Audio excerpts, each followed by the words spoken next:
رباه عفوك إني للنور مدت يداي نزعت أسرار میرا دل کر رہا ہے کہ میں ایک کتاب لکھوں جس کا عنوان بیٹی ہو۔ میں اس کا صبر بھی لکھوں اور اس کا کرب بھی لکھوں۔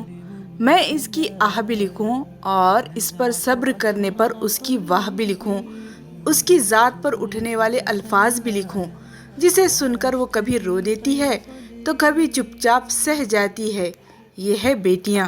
السلام علیکم میری عزیز بہنوں، میری باتوں کو سننے والی اور میرے سادہ سے پکوان کو پسند کرنے والی میری پیاری بہنیں، اللہ پاک آپ کے اس مخلصانہ عمل کا دنیا اور آخرت میں آپ کو خوب سے خوب صلہ دے۔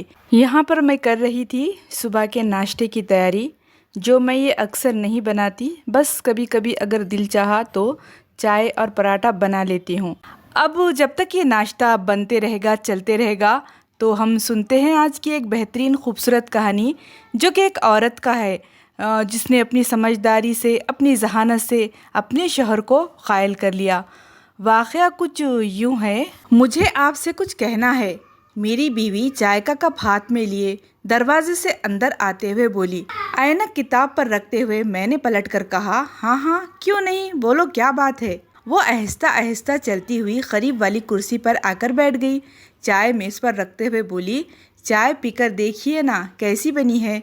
اس سے پہلے کہ میں چائے پی کر بتاتا کہ کیسی بنی ہے، میں نے اس بات کا جاننا زیادہ ضروری سمجھا جو وہ کرنا چاہتی تھی۔ میں نے پوچھا کیا بات ہے، پہلے وہ بتاؤ۔ تو میری بیوی بولی، ارے پہلے چائے پی کر تو بتائیے کہ کیسی بنی ہے، بعد بھی بتا دوں گی، کون سا میں کہیں بھاگے جا رہی ہوں۔ میں نے اس کی بات پر مسکرانے کی کوشش کرتے ہوئے کپ کی طرف ہاتھ بڑھایا اور اسے اٹھا کر گھونٹ بھرا، لیکن یہ کیا! چائے میں کڑواہٹ اس قدر تھی کہ مجھے فوراً تھوکنا پڑا۔ میں نے چلاتے ہوئے کہا، یہ کیا!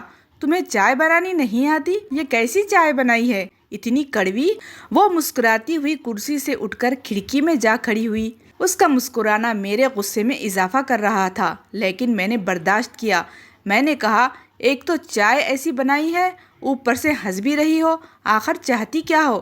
وہ مسکراتے ہوئے بولی، کچھ نہیں، بس اتنا بتانا چاہتی تھی کہ آپ کا لہجہ اس چائے سے بھی زیادہ کڑوا ہوتا ہے۔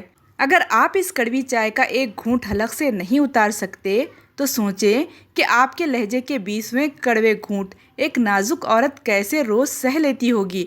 اتنا کہہ کر وہ چائے کا کپ لے کر خاموشی سے چلی گئی۔ کمرے میں موت کا سناٹا چھا گیا۔